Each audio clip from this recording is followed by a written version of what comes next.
in Gary Keller's mastermind. So sorry I didn't give you the typical show today. So great to have you guys here. Before we get started with our guest, I want to give you a couple of updates going into next week. So first of all, we've got some great guests next week. We have Diana Kokoska on Monday. We have Chris Suarez on Tuesday, which we moved to 1 o'clock on Tuesday. We moved to 1 o'clock on Tuesday to accommodate those people in Bold Pivot. And on Friday, we've got Brandon Steiner from Steiner Sports. Anyone ever hear of Steiner Sports? No. Brandon Steiner is the guy that bought all of the Yankees seats and stadium, the old stadium, then sold it off as memorabilia. So he's an author. He's a sports magnate. He's good friends with Derek Jeter. He's bringing Cecil Fielder onto a call next week. We're going to have Brian Cashman in a few weeks. So a lot of great people that he knows. So he'll be on with us next week. So moving forward, next week, outside of Chris Suarez on Tuesday, we're going to start moving these calls to Monday, Wednesday, Friday. We're not going to have them on Tuesdays and Thursdays because I don't want to compete with Bold Pivot. And I don't want you guys to be 3 straight hours on Zoom calls.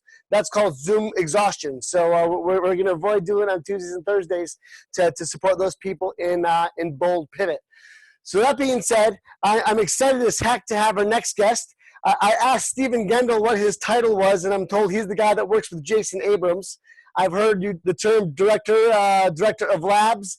I'm not exactly sure what your title is, David Voorhees, but we've got David Voorhees here from Keller Williams International. Awesome. If I'd have known that I had to open for Diana Kokoska and Chris Suarez, I probably would have done some more prep work. So this is tough. So yeah, I mean, I'll be really honest with you guys. My title is I'm a real estate agent. So I'm a real estate agent here in Austin, Texas. I have a small team. I have a business partner, so we're co-rainmakers on a team. We have 2 other agents that work for us and 2 admin. Last year we did about 100 units, 91 units. That's what I do. That's how I got into my life now. What I do at KWRI is I am the advocate for agents as it pertains to all the things that Keller Williams builds, right? And that's not just technology. And the easiest example I give of this typically is if Keller Williams was a coffee company, everyone that worked at the corporate office would drink the coffee and they'd all have opinions about should it be roasted more or less and where should we get the beans and how hot should the water be and how fine should we grind it, because they'd all be end users of the product. In our world where everyone in Austin, all roughly 300 people, are all building things that they're never going to consume as the end user, meaning that our marketing people are never going to actually use the marketing pieces they built. Right. And the people at KWU, the course writers, are never actually going to take their courses as a student. And the technologists, the software engineers and developers and designers never are actually going to use their product as an agent or someone in leadership would use it. So Jason, myself, and a wonderful woman named Kelly Cody, our job is to make everyone inside the building smarter about how people in the real estate industry think. And our hypothesis is if we make everyone in Austin think and act more like real estate agents and real estate leadership, they will build better things for them. So that's just our operating thesis there. And so that's what I do every day. I think 50% of my job is that. I spend time with all of our product managers and they just run things by me. How would an agent use this? What do you think about this? What's the next thing we should be building? And that's just not me making a decision, right? We have to go source that information from groups of agents around the country and try and gather that info. And so we can bring it back to them. I think 25% of my job is Jason and I are Gary Keller's black ops recruiters when it comes to technology, right? When Gary's got to recruit and he has to have someone with the technology riding shotgun with him, Jason or I are that person. Gotcha. And I know you were extremely helpful for us getting some of our top teams understanding a little bit more about Command. You're having some consultations with some of our teams trying to figure out exactly how they're using technology to make sure we can kind of fit it all together, right? Totally, yeah. The other 25% of my job is I'm a punching bag when people are upset about how the product works. So, well, I've seen a few of the emails that have been sent to you this week, so I appreciate you taking some of those hits for me. But where that shifted over the course of the last 6 or 8 weeks is the biggest and brightest in our ecosystem have kind of been operating under this mindset of that Command isn't ready for my business of X size, right? Right. And 8 weeks ago, roughly, and when Gary and Jay sat down and talked about the shifting market, and the first thing they said is we all have to go remargin our businesses. A lot of our top agents and a lot of our agents in general, including those at the very tip top, looked down and saw probably their number 2 expense. Number one's typically their people, but their number 2 expense was oftentimes whatever real estate technology they were using. And so it's a great way to remargin their business is by getting rid of some of those. I mean, there's agents spending $1,500 to $10,000 a month and higher. I talked to an agent 2 weeks ago that's spending $9,000 a month worth of real estate here. Wow. So I know we're going to talk about Command, and we're going to talk about some of the key features that agents need to know about Command. Before we get to that, we've had a lot of conversations about how hard it is to change what we do. And when we've got systems that work, there's a certain degree of stress that we deal with, from going to what we know to what we don't know, something that's comfortable and something that's new. You know, the Keller Williams world, we call it E to P. We go from entrepreneurial to purposeful, or I'd say we go from easy to painful. So we talk a little bit about some of the concepts behind why it's so hard. And, you shared some examples there for me. Yeah. So one of the biggest struggles, I think, I can speak for myself, was this is the biggest struggle I had coming from a different third-party piece of technology into Command. I did this about a year ago in my business personally.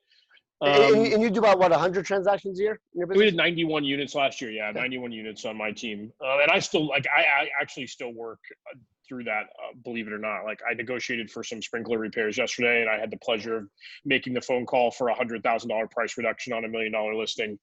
All those fun things that we love doing as agents. Nice. But yeah, and so some of the pain I went through is I got really stuck with just the frustration of not knowing how things work.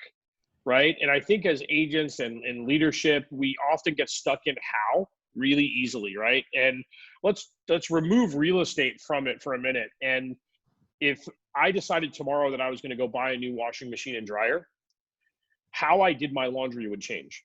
I would push different buttons and it would stay in the washing machine longer or shorter than my current machine. And where I put the soap would be different. How I did it would change, but what I was trying to accomplish would not change. And another real world non-real estate example, if Gary told me tomorrow that I could say, let's pretend I was paying $9,000 a month for my cell phone, which is super, probably the most important piece of technology in my life. Right.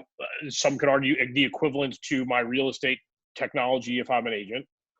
If Gary told me he'd pay me $9,000 a month, or I could save $9,000 a month by using a different phone, it'd probably be a pretty compelling argument to me. Right. And I would probably also grumble to start. Right. And I know what I would do. I would make the move just because $9,000 is a lot of money, and I can buy a lot of investment real estate with $9,000 a month and go on a lot of cool vacations. I love to play golf. I could come up to Bethpage and play golf too. We have some good courses right here in New Jersey and New York. So let me know when you want to come up and go out. I know myself. I use an iPhone and an iPad, but I've never gone to the MacBook, because I'm so used to how Windows works. And as much as I love Apple, I'm not ready to change my mindset and try to go through the pain of figuring out how I open and close Windows or add a printer when it comes to a Mac. Or keyboard shortcuts, right? And so if I decided to make that move, or you decided to make the move, the computer's a really good example, right? If I decided to go to an Android from my iPhone because it was going to save me a boatload of money every month, it'd be really frustrating for the short term, like the initial short term couple weeks that I got everything figured out. And then what I'd figure out relatively quickly is that phone still made phone calls, and I could still listen to music and take pictures and download apps and look at Instagram and check my bank accounts. All those things I could still do. How I accomplish them would be different, yet I was still accomplishing the same things. And I'd probably get stuck being a little bit bullheaded, and also realize that the new phone actually probably did some things better than my old phone. Yeah. And there'd probably be some things that I liked about my old phone too. And that's the point that you get to weigh in the, does this make sense for my business? And I can't imagine at a cost of no additional that it wouldn't make sense as long as we can accomplish the same task. So we always try and get to that mindset of focus on what you're trying to accomplish, not how it gets done. Yep. And hey, isn't it worth trying something new? It's free. So you have nothing to lose by trying it. Now you showed me the core focus of Command, you kind of showed me how it's backed by the MREA, and Yeah. there's a vision for how Command's being built to serve a specific function. Do you remember what we talked about the other day about that? Yeah. So I think there's a couple of things around how I think Command's different. The biggest one from a core competency standpoint is this.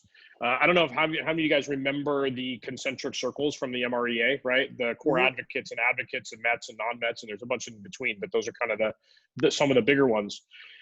Command is built to start at the center of that circle and work its way out, meaning that our core competency is to help you build a database, systematically communicate with that database, and feed it every day. The things that we all know we have to do in order to grow bigger businesses, right? Because Gary's always told us our database is our business. And that's not to say that we don't help find non-METs and turn them into METs and work that way as well. We've just focused on those people that, for most of us, my business was nearly 100% from what I would call people that know me or people that know someone that knows me. We pulled our 91 units last year out of a database of 772. So like that's pretty good conversion on my core database of MET people. I think a lot of the real estate CRMs that a lot of our larger teams and the ones that are the most expensive, they focus differently. They focus on trying to turn non-METs into METs and then continue driving those down to turn them into core advocates. And I've always operated under the mindset that it's far easier to keep a relationship than it is to create a new one. Sure. Cheaper. And that's not to say that any of these third-party CRMs can't nurture your core database. And that's certainly not to say that Command can't create you new leads. I think Campaigns has proved that it does that really well. Without that, the accelerator. I think that our focus as a company has been, we've got this amazing red book that we know provides some of the best systems and models in our industry. We should build our technology to service those best systems and models. And I think some of the things that I ran into in my own business that I kind of had to look myself in the mirror and say is, I'm actually not running a systems and models based business, which is why some of this has become uncomfortable to me, is because my business isn't to model. And I'm not running the MRE model to run my business. And that changed for me. So yeah, I think that's what we talked about. And I hope that makes sense. Yeah. Without that, and really, I remember I was talking when you're sitting down and consulting with someone, I think the first question is how much of your business is coming from people you know, your sphere. And if you're like many realtors and 60, 70% is coming from your sphere, past customers, people you know, then Command's being built specifically for that type of business, and still has the ability to generate new leads through the Facebook posts and the lead accelerator programs. But its true competency is building that rapport and building that retention with your database. Your database is your business, and I'll take the Pepsi challenge with anyone that Command can't nurture a database as well as any system out there. Like I just think it can, and that's my true belief. So we had a call last week with Nick Baldwin and Tristan Moore here, and they kind of showed a couple of glimpses from a consumer experience standpoint of like really cool tools. So I'd love for you, if you can, maybe share with us a couple, 3, 4, 5 of some of the maybe 3 or 4 things that are cool tools for the consumer, which is why we would want to plug in and start using this, and also the couple of hot buttons that agents need to know are available for you. And I know there's a lot. I know there's a lot, so we're trying to chuck this down to just a couple. Yeah, let me grab. I want to get to. I have like 17 windows open here. So yeah, one of the cool stats. Speaking of like nurturing a Met database, but being able to still add to it. We just got off. I was on Gary's mastermind call just now also, and Josh gave a really good stat. He gave an updated stat around what it looks like at this point for global cost per lead. As it pertains to the lead accelerator stuff. And what we got to was, I think I shared my wrong screen here. Right now it's at 222 at global cost per lead at $2.22. Wow. Again, that's like, and what are people that aren't, what's the average in the industry? I'm sure Jason's got some stats and some of those industry averages. I'll tell you what, like anyone out there, if there's anyone that's called that's buying Google pay-per-click leads or working through any sort of third party to get that information, like I used to be a user of a lot of those systems, by the way. I was stoked for $8 or $10 a lead. Yeah. And that 222 global average encompasses plenty of leads at 50 cents and plenty of leads at $3. But there's some that are sub $1 at this point, which is really cheap. So I think one of the coolest things from the consumer side that we have going on now is the Google search. And this is a test website that I use, but it's the same.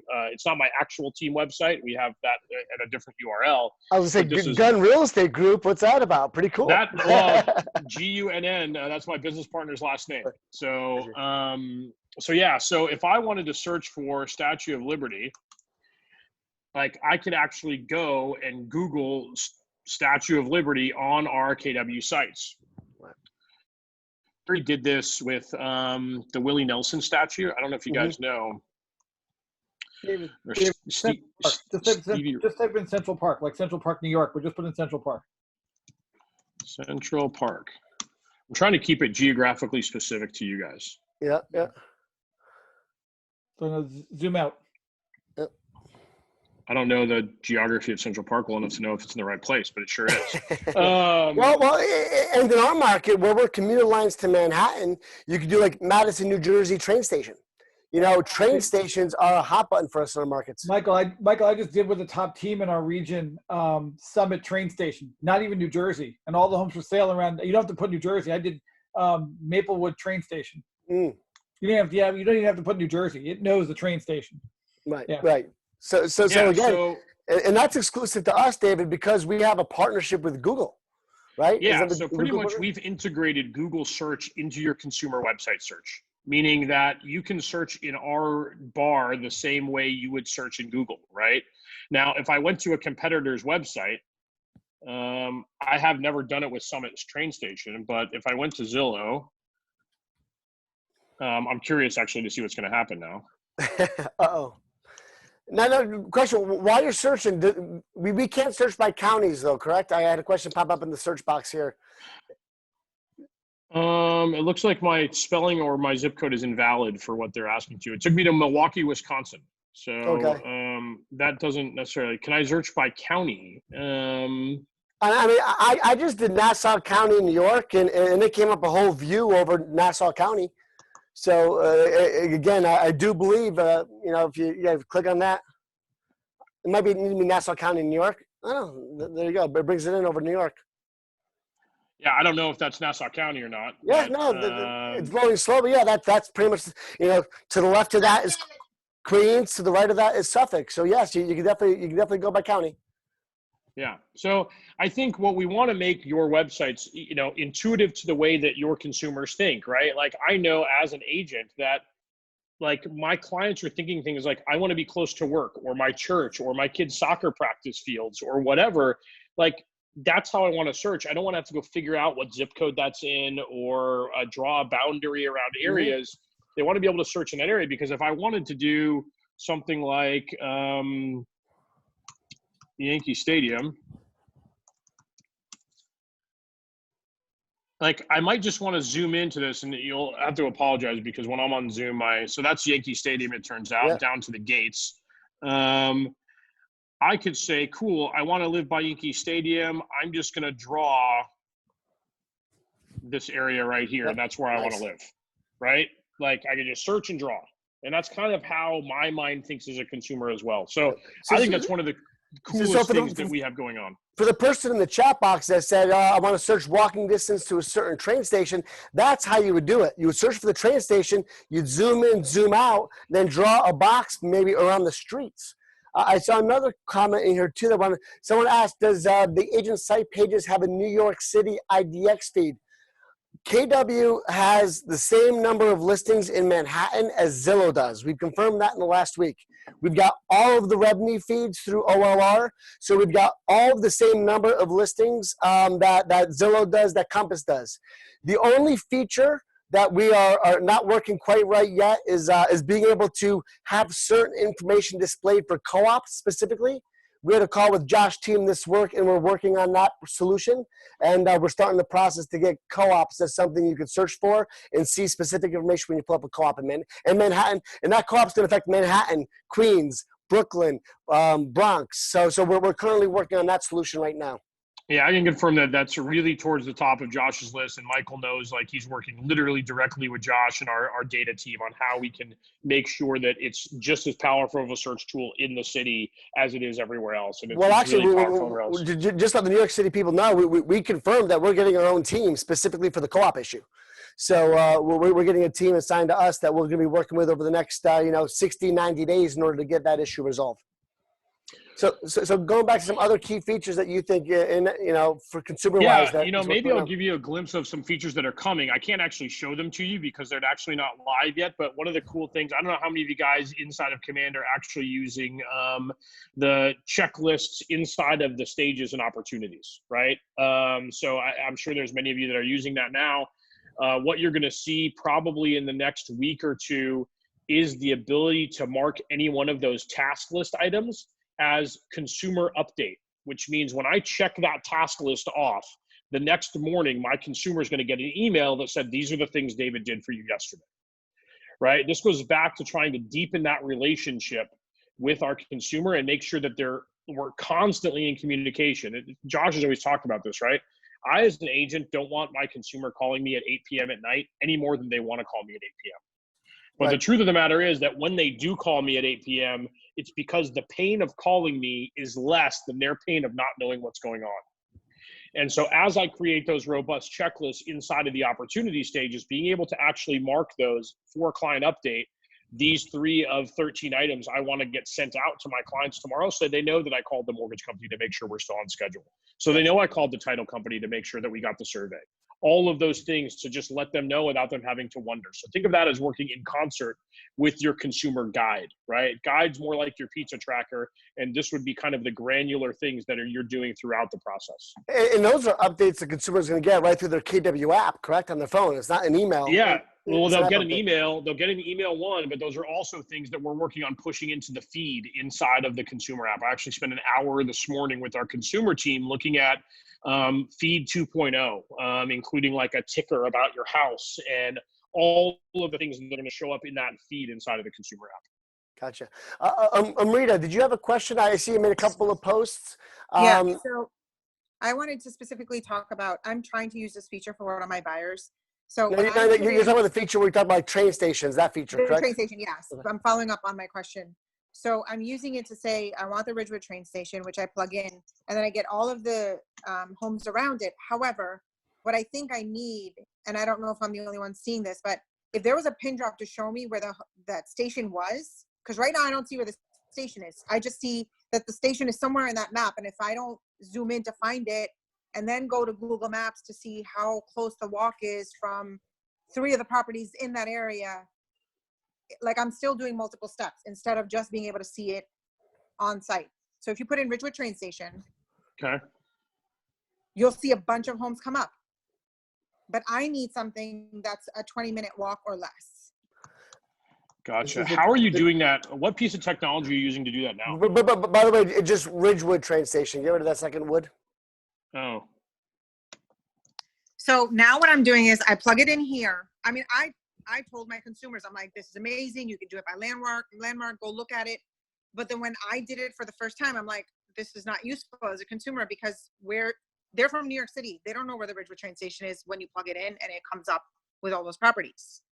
Now, if you switch this to the satellite view, does it show a little different? Would the train station pop out a little bit differently in the satellite view? Well, I mean, I think the train station's right here because this is the train line. So I imagine it's right here. So I think, to answer your question, I do not have a solution for you in the moment with a pin drop of the train station, but I think I would probably default to, all right, I think they could live in this neighborhood, right? I think they could live in the North Broad Street neighborhood. I think they could live in probably this next door neighborhood as well. And I would probably maybe use this as my search boundary to start, or I would, think about drawing. Do you have a current piece of technology that you use that can do this today? Because if so, I'd love to look at it and show it to our consumer team.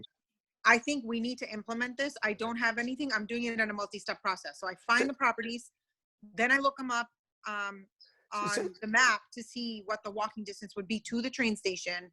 and then I go back and look at the house. So it's kind of like when I go on my phone to a Google map and I say, okay, here, how long is it going to take me to drive, walk, or take mass transit there? You're saying Correct. kind of the other way. Create a radius based on that. That's Okay.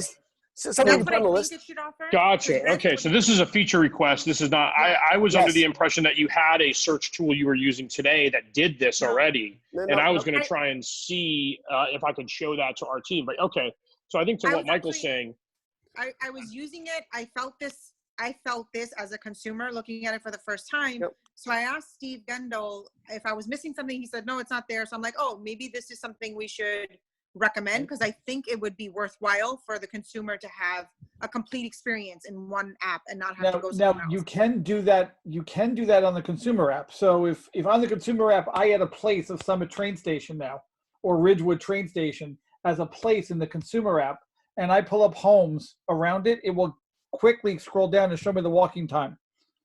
Because I just did it for Summit train station on the consumer app, yes, but not on the website yet. Oh, so there is a little bit more usability. Wait, I'm doing it right now. I'm looking at the Summit train station. I'm looking at a home that's near the Summit train station. I added the Summit train station as a place on my consumer app. Gotcha. When I look up a home that's in that radius and I scroll down, it says walking time 9 minutes. So what he's saying is once he finds a home, he can see the walking distance. But what you're saying, I get what you're saying. Yeah. We'll be submitted through a feature request. What you're saying is create the map based on the walking distance. So you want additional filters based on walk, drive, or cycle time. Yeah. Right. So Steve, can you just repeat what you said? Because I looked at it on my consumer app on my phone, not on the website. Yeah. So just so you guys know. So let's just say I'm in the consumer app. Right, and I just did it right now. And you click the more tab in the lower right hand corner and go into your My Account section. There's a spot to add a place, like the grammar school, the train station, and ShopRite. I can pick those three, right? So I just picked Summit train station as a place. Then I went back to my consumer app and typed in Summit train station. And when I hit one of the homes, it right away said to me it's a 9-minute walk. So it's a two-step process. You need to put it in your places in the more. Mm-hmm. And you need to then search for it in the search bar as a landmark. Right. Yeah, so here's what I'll tell you. Marina, just kind of wrap this out because we got a couple things we want to cover today. Here's what I'll tell you. Put the feature request in there because I think it's a really cool request. And when I was talking to Josh the other day, he says he gets these requests and then they look at every request, how many people ask it, and then how many agents it affects. So the features that go to the top of their list are the requests that affect 140,000 realtors. So I think that's a great request. I saw David making a note. I know Steven's going to make a note. So we'll pass it on up. And I'm seeing in the chat box that an MLS, I believe it might be LI MLS. There is an MLS in our market that might do things similar to that. So we'll pull down those notes from the chat box. And I see the screenshot that Joe added, and we'll make sure we pass that on up. Thank you. Yeah, for sure. Thank you, Angela. It is MLSLI. So we'll take a look at that feature on MLSLI and get that to our design team. Awesome. So we were talking about some other features. I mean, some cool features coming out. Did I hear that there might be a talk of some video features coming out? Is there anything like that you like? Yeah, you're going to see. Yeah, you're going to see your consumer app is going to get an update probably by the end of next week. It looks like next week it's going to come out. We're going to deploy it to the App Store, and then they're going to go through their vetting process of the code, and then they'll make a release available. It looks like next week sometime for the consumer app, and there will be a feature not just to schedule a tour, but also to schedule a virtual tour, a video tour. So the schedule tour button will now, you'll be able to choose what video provider would you like to use. A Zoom or Skype or FaceTime or any of the video tour features. So I think the only other search app that we've seen do this so far is Redfin. And this is the power, guys, of building our own technology. Is our consumer team, who obviously 6 weeks ago wasn't thinking about this feature, was able to stop what they were doing and focus and say, cool, in the market of the moment, we need to be able to schedule a video tour, right? And so I think it's a really good example of why owning our own technology and being able to build for the market of the moment is so important. Awesome. So what else do you think the consumer likes about some of our process and our experience? And I know Stephen does show me in the past that our site's designed to look just like Zillow and Compass and a lot of the other in Realtor because they don't have to go and learn a different way to search. But there's some functionalities that we have between our partnerships with Nextdoor, with Google, with Yelp, that give it a slightly different experience than they have in some other places. Yeah, I think one of the things that agents, the question I get a lot is, well, what about my agent site? If I leave my third-party CRM, then what happens to my website? And unfortunately, they own that site, and so you can't take it with you. Right, you can take right. your domain, but that doesn't mean you can point your domain in the same direction. Where I was going with that is, I think an agent has to ask themselves first, what's the purpose of my agent site? Is it meant to generate leads, or is it meant to be a digital business card? Right. My website doesn't even have search on it. That's not how I generate my business. So I don't pour a bunch of time, money, energy, and effort into it. I pour all of my time, money, energy, and effort into my database. And I think for almost all of us on this call, that's still all of our number one source of business. There may be someone that's an outlier there, but for almost everyone in our ecosystem, those people that already know, love, and trust us are typically the number one source of business we have. So my website that is just through command, and I did pay someone to put like a fancier shell on top of it, doesn't have anything about home search, but it has everything about me as a person. Again, so it's all about deepening my relationship with my customers or potential customers. That's right. I know that if I get a referral, they're going directly to the website to look up my team, and they want to know all about us. And so I think that's the question we have to ask is, what's the purpose of my website? And if the purpose of my website is lead generation, then I think the next step is to look back and say, cool, how many closings did I have last year that was generated from my website? Right.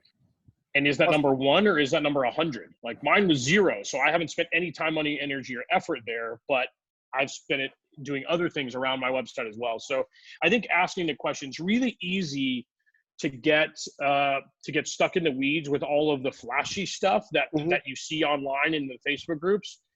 At the end of the day, if I can't even make my quarterly phone calls, and this is me being critical of myself at this point, if I can't even call everyone in my database once a quarter, what am I doing worrying about Google pay-per-click advertising? Right, true. Yeah, we got so much gold. And I remember Gary talked about this at his family reunion last year.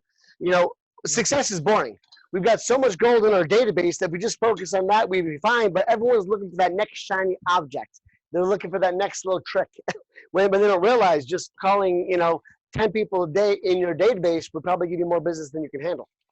Totally. And I think, a credit to all of you guys that are on this call. You guys are the ones actually out there working, right? And I'm sure at this point, all of your spouses or significant others or children could tell you that success is boring because you've been doing the same thing at home every day for the last 8 weeks, probably, or more in your guys' case. And I can tell you this, that my girlfriend knows that I make the same phone call 30 times a day. And I talk about the same things with different people all day long. Yeah. And so it is. Gary says that all the time. Success is boring. It's repetitive. And oftentimes we're moving from that because it is boring. And that's the hard part is being mentally strong enough to say, hey, I just got to keep doing the same thing over and over and over again. Lead generate, lead follow up, go on appointments, negotiate contracts, script practice, and role play. That's it. Those are the 5. Now, just to comment to some folks on the call, most of us, our market centers right now are working with Steven in order to get all the DocuSigns working the way we have to. So, a lot of us are still in that dot-loop world. So we are currently working on the process of getting that working to the next level, which will make it a lot easier for you to use the opportunities aspect of command. So, that's been a few months in progress here. And we're hoping to see in the next 60 to 90 days to have a lot more functionality to it. Well, and know that you can use dotloop with opportunities as well, right? Yep. You get the choice to use either DocuSign or dotloop, depending on which you prefer to use. My team, one of the expenses we cut, this is just me being transparent here, we used to pay for a dotloop Teams account, which I don't know if there are any of you guys that pay for that on this call where you have an admin that kind of overarches the whole thing. Well, that's it. It was out the nose expensive. And when we looked at how to remargin our business, that was one of the first things we cut. I mean, yes, the move to DocuSign for us was uncomfortable because we didn't know how things worked there. It wasn't because I can't get forms signed. It was because I didn't know how to get forms signed. And so learning how made it really uncomfortable for a week. And now we're good. But guys, it's important to remember that when we get frustrated and stressed, it's easier to say this doesn't work and stay with what we have than kind of work through that pain. Yeah, I go back to going from the Crackberry to the Android phone to the iPhone. you know, each of those changes of that phone set me back for a little bit of time. You know, and it might take you 20 minutes to do a task, then 15, then 10.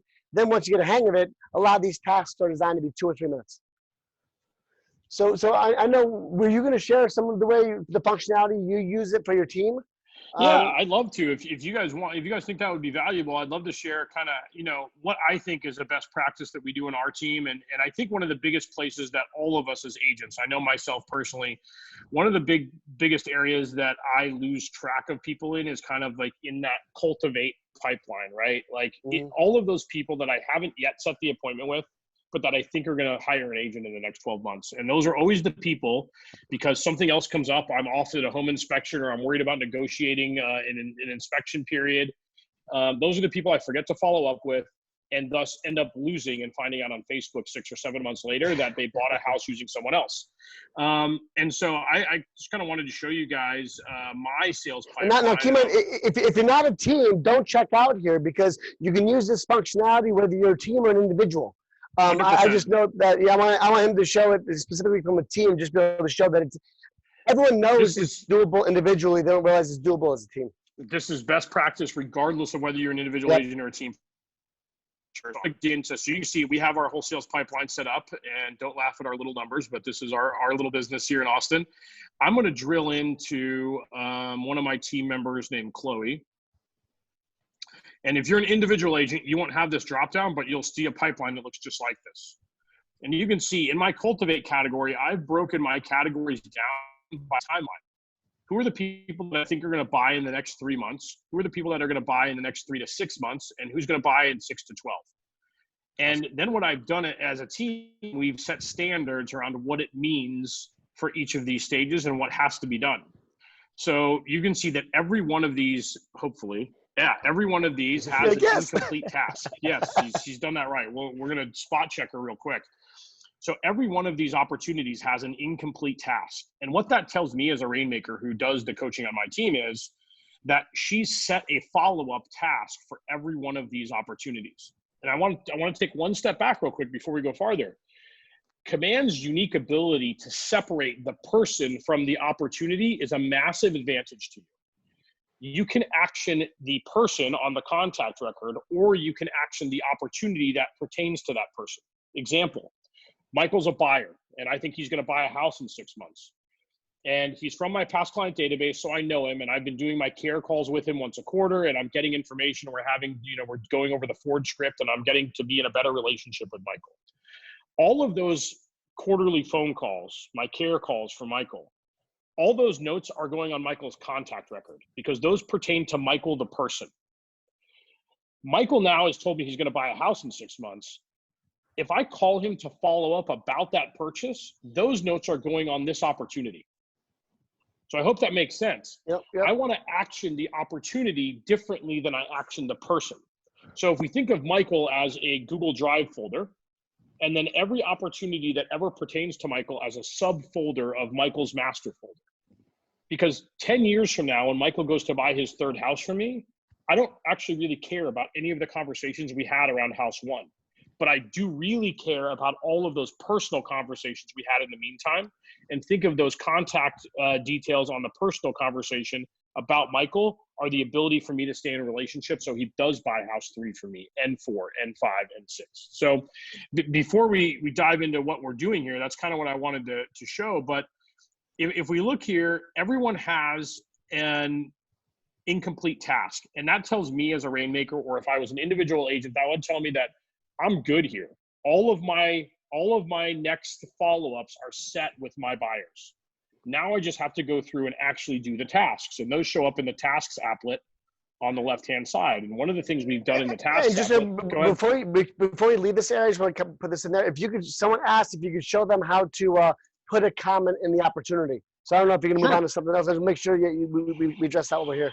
I'm going to try and find one of these. So Loretta, I'm actually a partner on this opportunity, so I'll actually make a real note. So I just clicked on her opportunity, and then there's this whole section over here called notes, right? And there's no notes here yet. Timeline update. Loretta emailed. This is a real note, by the way. that her house in California is still active on the market, but she is interested in the condos on Davis Lane, thinking about a price reduction.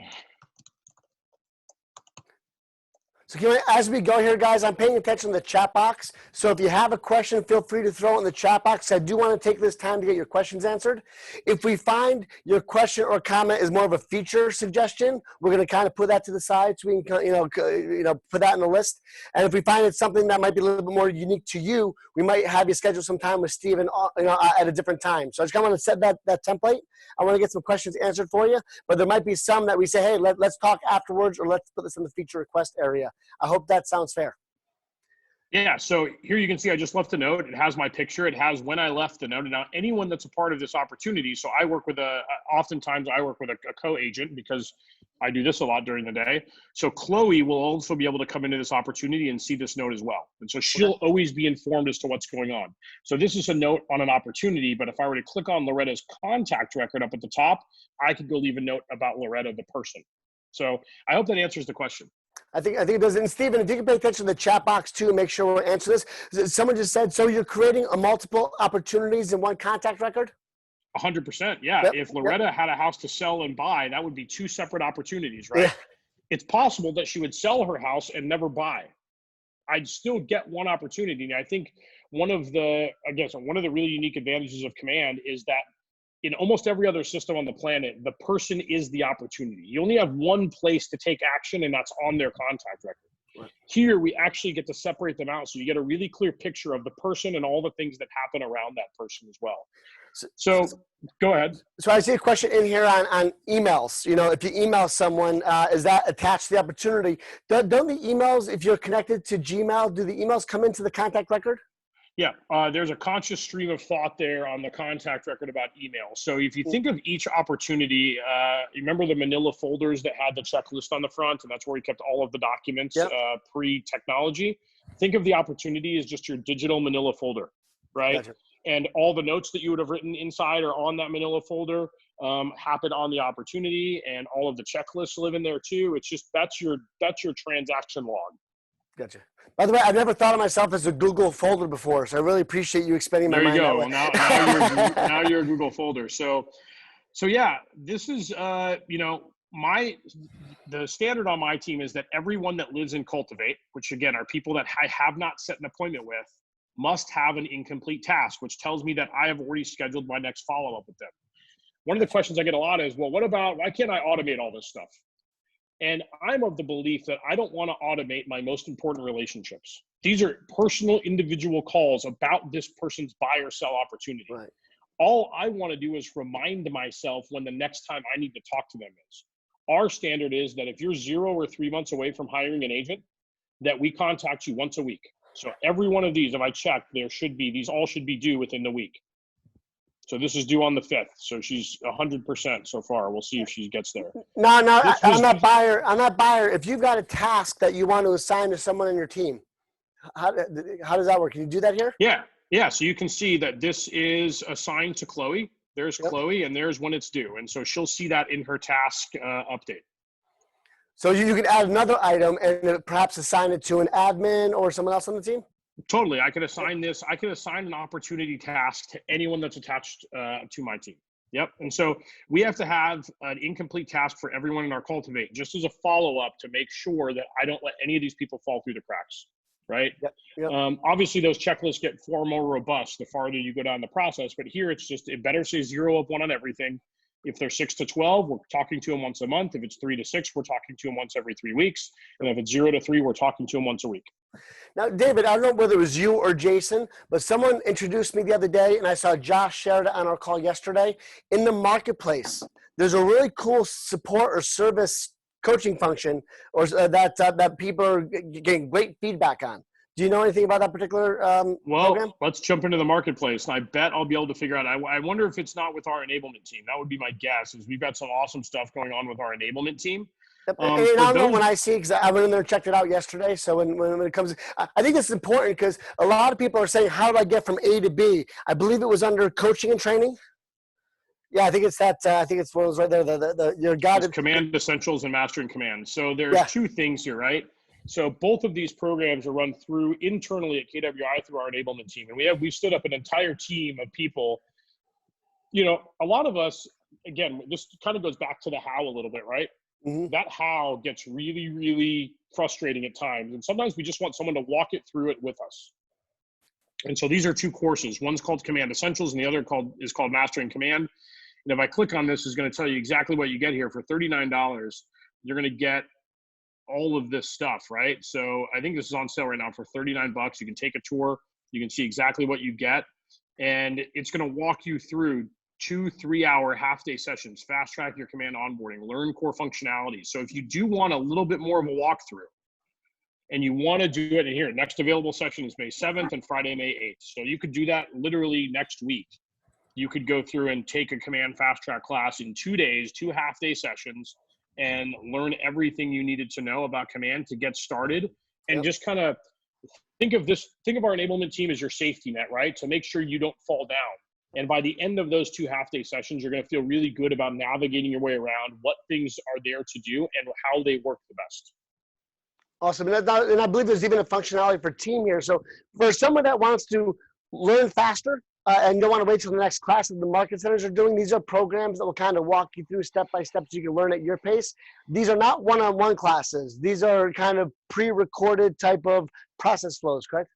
Yeah, small group classes. So you can see the marketing command, all things consumer, they kind of all have one-time things. There is an agent mastery class, which is all of these things, 1 3-hour session, 12 weekly 1-hour sessions. The team mastery is 12 weekly 1-hour sessions, and these are done in small group. So you'll be there with other people. It's a great opportunity to meet some people from a referral standpoint. It's a great opportunity to mastermind and see what other people are doing in the system. I think one of the coolest parts of my job and what Stephen and I do is actually getting to understand what other people are doing around the country and having success at. Gotcha. Good. Thank you, Stephen. Just answered Miriam's question. I appreciate that. So we talked about a lot of different things. Typically, these calls run about 45 minutes, so we're right there. David, I appreciate your time. Does anyone have a burning question that they absolutely wanted to get across on this call that you may not have had answered yet? Michael, I got one real quick while we're waiting. Please. For those people who say that command doesn't work for teams or command isn't working, I just found out today our largest team in there has 368,000 contacts in their database in command. Oh my God. How big is that team? Here's the question I would have for that team. This is just me not knowing Stephen was going to say that. How are you actually communicating with that many people? And I think that's the part that we all kind of that was the question I had on the RTT call today that Paul Polanski brought that up. 368,000 contacts is our largest database. So I can't make quarterly phone calls for 772. So I don't know what they're doing at 3. I don't know what kind of army of ISAs they have. Well, and I go back to what Gary started talking about, maybe even during the last shift. He said, make your world really small and make yourself the biggest realtor in it. That way you got mind share. I mean, I had this gal, Madeline Diab, that I was in business with for a few years. Madeline had 115 people in her database. And she did $20 million a year consistently in business. And it all came from that 115 people because it was a high relationship, high touch approach. Gary's been saying all week, Michael, you've heard it too, right? Mind share, then market share. Mind share first, market share second. And mind share is going to lead to market share as it pertains to all this stuff. So I think if I were going to leave you with anything, it would be that. I think the other thing I would leave you with, we'll see if I can find this quote from Gary. And before you go to the quote, because I think it's going to be one of your last messages, Stephen or David, can you guys talk at all about what we're working on right now as far as this roadmap goes that we're trying to get together sooner than later? I mean, I think the biggest thing we're working on, this doesn't necessarily pertain to everyone, but is team permissioning. But that team permissioning will include the ability for individual agents to have admins, right? So rather right now, when we think of a team, we only know what exists in Winmore as a team. Right. And we know that there's a lot of individual agents out there that have an administrative assistant that isn't part of the market center. Neither of my admins are part of the market center. So looking not only for robust team permissioning, and I think we'll get that in the next 3 sprints or so, which is 6 to 9 weeks. really robust team permissioning, but also the ability to look at individuals as an organization of one. So they will have similar permissioning sets for an individual that a team would have. So I think those are the kind of the biggest initiatives we have right now, is how we make this bigger. And the quote that Gary said yesterday, and I think it's really pertinent, it kind of wraps back around to what we started the conversation with, how versus what. What sabotages our ability to reinvent ourselves is our attachment to the way things used to be. What sabotages our ability to reinvent ourselves is an attachment to the way things used to be. Yep. And the way that you use your current piece of technology, whether it's your microwave or your cell phone or your washer and dryer or your real estate CRM, how it used to be is not how it's going to be in the future, most likely. And the sabotage is on ourselves when we don't look to the future, as opposed to being stuck in how we do things now. And guys, every single person on this call has had to reinvent the way you're operating in real estate over the last 6 weeks. You've gone home, you've gone virtual, you've had to use Zooms, you've had to interact differently, you've had to communicate differently, you've had to show homes differently. So the pain you felt while making this transition the last 6 weeks under COVID-19, you've already shown that you can do that and get through it successfully on the other side. So making that change with Command is no different than what we've already done the last few weeks. Yeah. So David, thank you for your time, man. I appreciate you. I appreciate everything you're doing for us and our people. You rock. Thank you so much, guys. I really appreciate your time. This is for everyone here in Austin and at the international office. We know that your part of the world has been hit some of the hardest by this, and we all are thinking about you guys every day, and we hope that everyone in your world is healthy and that you guys can get back to life as normal as soon as possible, or as normal as we get to, right? I think we all count our lucky stars in the middle of the country that we don't have it as bad. So we're thinking about all you guys, and we talk about it often. Thank you, David. I appreciate it, guys. We do have our funny video, so stay for one more second.